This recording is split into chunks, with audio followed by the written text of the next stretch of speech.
नमस्कार दोस्तों, मैं नटवर पुखराज शर्मा मेरे अपने YouTube चैनल नटवर पुखराज शर्मा में आपका हार्दिक स्वागत है। दोस्तों, आज हम एक महत्वपूर्ण टॉपिक पर बात करेंगे कि आयुर्वेद के अनुसार भोजन करने के नियम क्या हैं, भोजन हमें कितने समय पर करना चाहिए और उसे ग्रहण करने के नियम क्या हैं। आयुर्वेद में उसके कौन कौन से सूत्र दिए हैं, उस महत्वपूर्ण विषय पर आपसे बात करेंगे। दोस्तों, मेरे हाथ में ये पुस्तक है जो आदरणीय राजीव भाई दीक्षित ने लिखी है, रोगी स्वयं चिकित्सक। महर्षि वाग्भट जी ने जो सूत्र दिए थे उस सूत्र पर आधारित यह पुस्तक है जो आदरणीय राजीव भाई दीक्षित ने लिखी है। इस पुस्तक में भोजन करने के नियम के बारे में हमें क्या क्या बताया गया है, उस विषय पर महत्वपूर्ण टॉपिक पर आपसे बात करूंगा। कोई भी भोजन पकने के 48 मिनट के अंदर उसका उपभोग हो जाना चाहिए। उसके बाद भोजन की पोषकता कम होने लगती है। 4 घंटे के बाद भोजन बासी हो जाता है। भारत के अलावा दुनिया के किसी भी देश को रोटी बनानी नहीं आती है। पूरी दुनिया में भारत में ही गर्म रोटी संभव है, बाकी किसी भी देश में गर्म रोटी खाने को नहीं मिलती है। बासी भोजन जानवरों के खिलाने के लिए भी नहीं होता है, इसलिए हमें बासी भोजन कभी नहीं करना चाहिए। खाना खाते समय खाने को इतना चबाए जितने दांत हो। ऐसा करने से मुंह की लार ज़्यादा से ज़्यादा पेट में जाती है और खाने को पचाने में मदद करती है।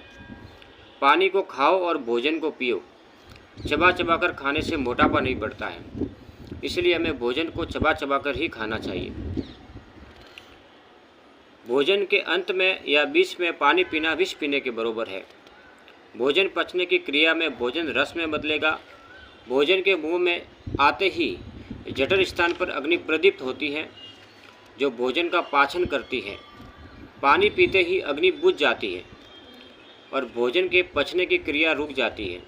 जैसे चूल्हे की अग्नि पर पानी पड़ते ही अग्नि बुझ जाती है और भोजन पकना बंद हो जाता है, उसी प्रकार जठर स्थान का भी पाचन क्रिया रुक जाती है। उसके बाद भोजन पचेगा नहीं, वो सड़ेगा।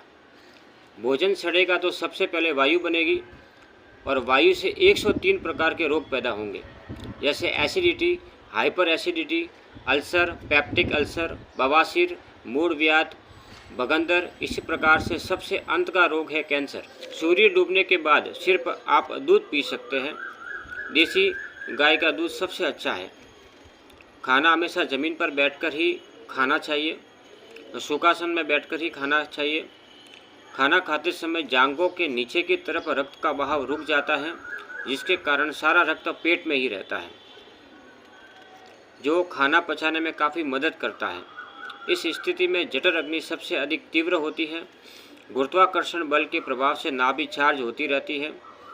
कुर्सी पर बैठने से उसकी तीव्रता घट जाती है और खड़े हो जाने से उसकी तीव्रता बिल्कुल कम हो जाती है।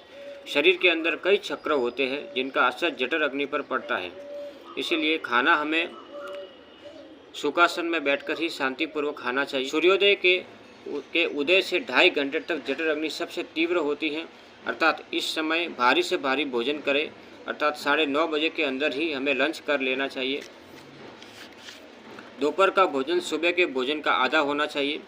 शाम का भोजन दोपहर के भोजन का आधा होना चाहिए, अर्थात यदि आप सुबह 6 रोटी खाते हैं तो दोपहर को 4 रोटी ले लीजिए और शाम को 2 रोटी ले लीजिए। मनुष्यों को छोड़कर जीव जगत का हर प्राणी सूत्र का पालन करता है।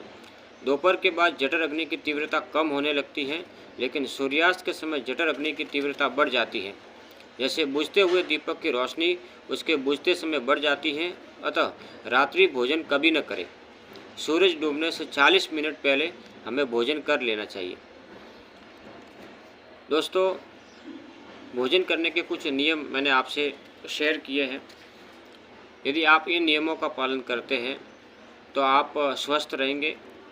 कुछ महत्वपूर्ण नियम हैं, जैसे कि खाना पकने के 48 मिनट के अंदर हमें भोजन कर लेना चाहिए। खाना हमें चबा चबा कर ही खाना चाहिए। खाना खाने के तुरंत बाद हमें पानी कभी नहीं पीना चाहिए। हमें सूर्य अस्त होने के 40 मिनट पहले तक हमें भोजन कर लेना चाहिए। आयुर्वेद में जो ये नियम बताए हैं भोजन करने के, यदि उन नियमों का आप पालन करते हैं तो आप स्वस्थ रहेंगे और हमेशा फिट रहेंगे। जय हिंद दोस्तों।